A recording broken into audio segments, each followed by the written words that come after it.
and it was $100 top price. And at the time, tickets for Yes were $28, and the Allman Brothers were $24, and that was about the price. Yeah. And also, Bette Midler played Radio City. Wow! For once again another 4-week run with $100 face. Now zipping ahead to 2021, this would be rock bottom, right? Yeah. Think about it. Yeah. Now, so Bette Midler and Simon and Garfunkel also had some, $20 and $30 and $50 tickets. Sure. But we were like, this is crazy. Are people going to spend? They did.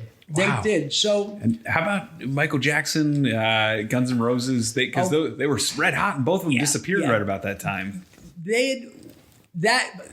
That year, those bands didn't play, but when they played, Guns N' Roses was always big, and obviously Michael Jackson was huge. But '93 put us over the top. We had to hire.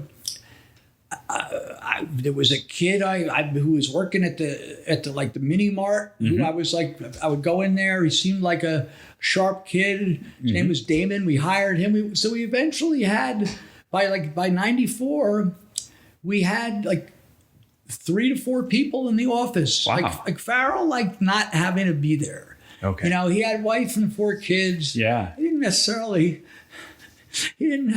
like being home either. Which will get us to Disney World one day. Okay. But yeah, that's when things started getting good leading into '94. Yeah. And he was a man of his word. He paid me, I was making peanuts in the beginning, but I had a free place, and he paid me very well. Like I would get a bonus at the end of the year. Oh. And I was clean. And it was the first time I was able to really put some money away. And what was that like? I mean, because you've talked before about kind of scrounging, and we've talked about the money, past due rent. It must have been a relief to be clean and to know that you had a place. Well, right. And, even though I wasn't actively participating in the NAAA meetings, which I later did, I knew to clean up my bills and make amends.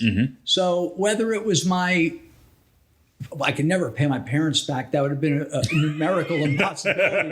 They were happy that I just wasn't borrowing money from them. And there was a laundry list of people who I owed money to, including some friends that were, involved with, drug debts back in the day. It's not like I was going to approach some dangerous guy.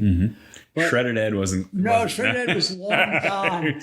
But I wanted to pay people back, and I was able to, it was like, and I'm sure, and you've been through this, and AJ's been through this too, where, it's like a big deal the first time you have a bank account with $500 or $1,000, and then it's like, I got $1,500. Yeah.